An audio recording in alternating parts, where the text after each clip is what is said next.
ప్రతి ఒక్కరిని ఓట్లకు తీసుకొచ్చే నాయకత్వం ఇంకా సిద్ధంగా ఉందా జనసేన పార్టీకి?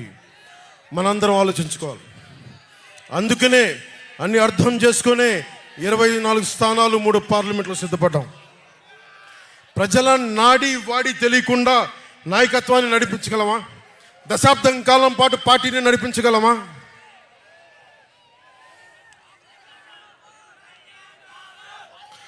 ఏదైనా మాట్లాడితే వ్యక్తిత్వాన్ని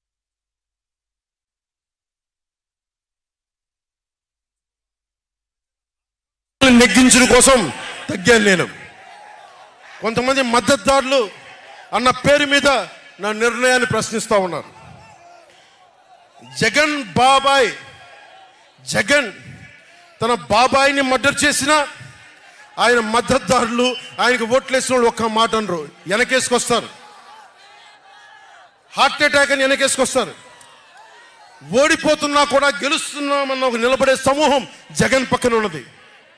వేలాది కోట్లు లక్షల కోట్ల ఆస్తులు ఉన్నా కానీ అక్రమంగా సంపాదించాడు అని అందరికీ తెలిసిన వెనకేసుకొచ్చే సమూహం వైఎస్ జగన్ సమూహం. ఇక్కడ నేను ఏమి చేయకపోయినా, ఏ మాటలు జగన్ నిలబెట్టుకోకపోయినా అద్భుతం ఆహా ఓహో అనే సమూహం జగన్ వెనక ఉంది.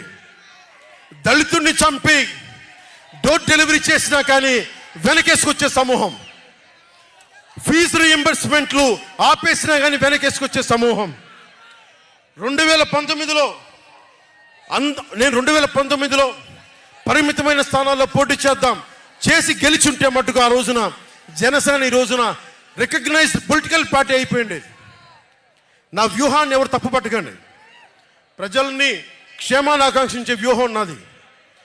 కానీ జగన్ ఏమో ఒకవైపు ఎవరు ప్రశ్నించరు, వాళ్ళ సమూహం. నా సమూహం నన్ను ఎందుకు ప్రశ్నిస్తున్నారు? మీరెందుకు ప్రశ్నిస్తున్నారు? జగన్ మర్డర్లు చేసిన, వారి అనుయాయులు మానభంగాలు చేసిన, దోపిడీలు చేసిన, దారుణాలు చేసిన అందరూ జగన్ వెనకేసుకొస్తారు. నేను నా డబ్బులు తిన్నానా? వేలాది కోట్లు సంపాదించానా? పదవులు అనుభవించానా?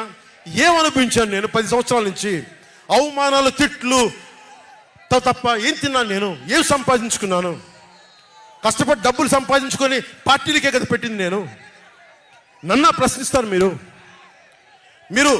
నిజంగా మటుకు నా మద్దతుదారులు అయితే నన్ను ప్రశ్నించకండి. నా వెంట నిలబడి నాతో పాటు నడవండి, మా జన సైనికుల్లాగా, మా వీర మహిళల్లాగా. ప్రశ్నించకండి నన్ను.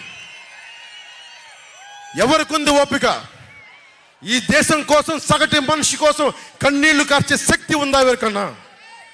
ఎక్కడో విదేశాల్లో కూర్చొని, టీవీల్లో కూర్చొని నన్ను ప్రశ్నించడం కాదు, నాతో నిలబట్టడం నేర్చుకోండి అందరూ, నన్ను ప్రశ్నించే వాళ్ళంతా. మీరు వెనక నా మద్దతుదారులు అయితే నా వెంట నడవండి, నిలబడండి. నాతో నడిచేవాడే నా వాళ్ళు.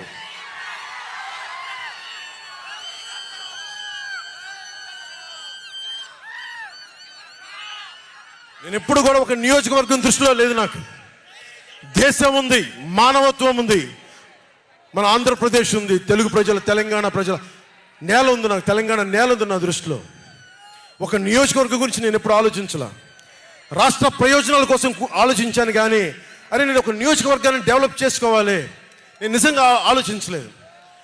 నేను ఒకటే అనుకున్నా, నేను ఇంతమంది కోసం పనిచేస్తున్నప్పుడు నా కోసం ఆలోచించే ఒక నియోజకవర్గంలో ఉండి కొద్దిమంది పనిచేస్తారని ఆశించాను. దురదృష్టం, అనుకున్నంత పని చేయలేకపోయారు. సంతోషం.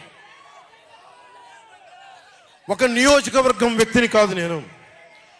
ఓడినప్పుడు మీతోనే ఉంటాను, గెలిచినప్పుడు మీతోనే ఉంటాను. నేను ఎక్కడి నుంచి పోటీ చేసినా సరే. పవన్ కళ్యాణ్తో స్నేహం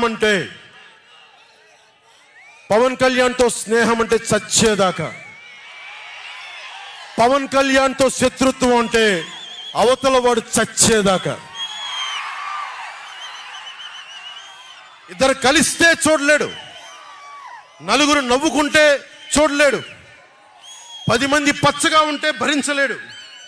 ఏమంటారు అలాంటి వాడిని? చెల్లిని గోడకు పెట్టి కొట్టేవాడిని ఏమంటారు? తల్లిని చెల్లిని దూరం పెట్టేవాడిని ఏమంటారు? ప్రజల్ని కష్టాలు పెట్టేవాడిని ఏమంటారు? ఓ దాష్టీకుడు, ఒక సైకో అంటాం. Jagan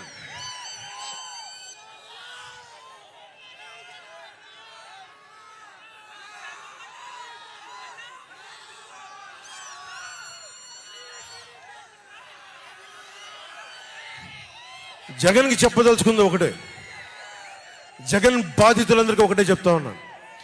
1 man's courage makes a majority అంటారు. 1 man's courage. జగన్కి సంబంధించినంత వరకు పవన్ కళ్యాణ్ అంటే 3 పెళ్లిళ్ళు 2 విడాకులు. అతని దృష్టిలో 4 పెళ్లిళ్ళు అంటాడు. మరి ఆ 4వ పెళ్ళం ఎవరో తెలియదు, జగన్ ఏమో నాకు తెలియదు. మరి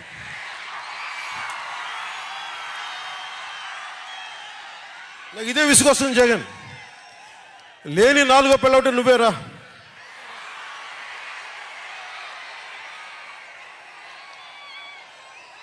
నేను ఎప్పుడైనా సరే భారతి గారికి కూడా చెప్తున్నాను, మేడం భారతి గారు, మీరు ఊహించుకోండి, మేము ఎప్పుడన్నా సరే మిమ్మల్ని చాలా గౌరవంగా భారతి గారు, మేడం భారతి గారు అంటాం.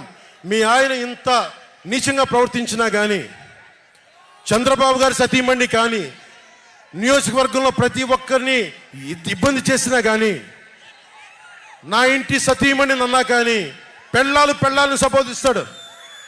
ఆ మాట మిమ్మల్ని అంటే ఎలా ఉంటుంది భారతి గారు ఆలోచించండి ఒకసారి.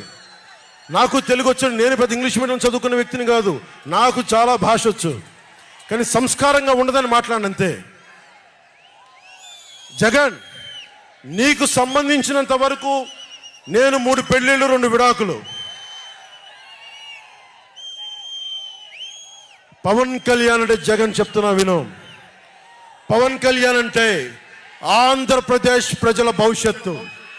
పవన్ కళ్యాణ్ అంటే ఈ దేశపు యువత కాలంలో, పవన్ కళ్యాణ్ అంటే కన్నీళ్లు తుడిచే చెయ్య, పవన్ కళ్యాణ్ అంటే అర్ధరాత్రి పరిగెత్తుకుంటా వచ్చి ప్రాణాపాయంలో ఉన్న 108 అంబులెన్స్, పవన్ కళ్యాణ్ అంటే ఆడబిడ్డలకి రక్షణగా ఉండి చేతికి కట్టే రాఖీ, పవన్ కళ్యాణ్ అంటే పెద్దోళ్ల భుజం మీద ఉన్న కండువ, గర్వంతో ఎగిరే జాతీయ జెండా పవన్ కళ్యాణ్ అంటే. పవన్ కళ్యాణ్ అంటే నిన్ను నట్టేటను ముంచే తుఫాన్, గుర్తుపెట్టుకో. నిన్ను అధాపాతాళానికి తొక్కే వామనుడి పాదం పవన్ కళ్యాణ్ అంటే గుర్తుపెట్టుకో. ఇందాక చెప్పాను కదా, ఒక్కడి 1 man's courage makes a majority అని. ఒక అర్ధరాత్రి కికారణ్యంలో అడవులు, సింహాలు, పులులు, తోడేళ్లు, గుంటనక్కలు తిరిగే చోట ఒక్కడు వెలిగించిన కాగడ అడవిని జయిస్తుంది. ఒక్కడు వెలిగించే కాగడ అడవిని జయిస్తుంది. ఒక్కడి ధైర్యం, ఒక్కడి సాహసం, ఒక్కడి ప్రతిఘటన కొన్ని కోట్ల మందికి తిరగబడే ధైర్యాన్ని, బలాన్ని ఇస్తుంది. మహాత్మా గాంధీ, అల్లూరి, నేతాజీ, బాబాసాహెబ్ అంబేద్కర్ ఇలాంటి మహానుభావులు ఎందరో స్ఫూర్తిని తీసుకొని వారి అడుగు జాడల్లో నేను ఒక్కడే 2014లో ఒక గొంతుకెత్తాను, ఒక్క అడుగు ముందుకేశాను, ఒక్క